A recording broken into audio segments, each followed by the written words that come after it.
right, Friday morning, finally got my car up on the lift. I already started taking some stuff off. I got my anti-sway bar off and pretty much got everything loose. And then I thought, well, I should have took a video.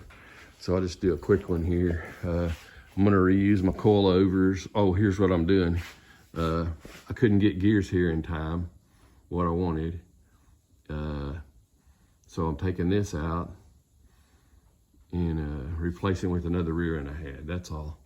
It's got some highway gears in it, you know, help my gas mileage. My main thing is to keep my RPMs down. I don't really care about the gas mileage. I'm driving a big block with a tunnel ramp. Who cares about gas mileage?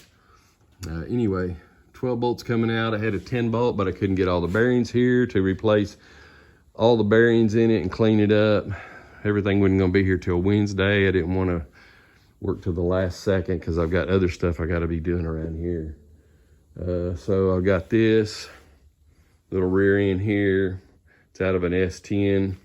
I'm not gonna be doing any burnouts or anything like that, but it's got some good gears in it to keep my RPMs down around 2,000 RPMs, and that's what I wanted. So I'm gonna put it in here, cut all my brackets off and weld them on there, and that's what I'm doing right now. So I'll let you know when it's done in a couple hours, or this afternoon late. See y'all.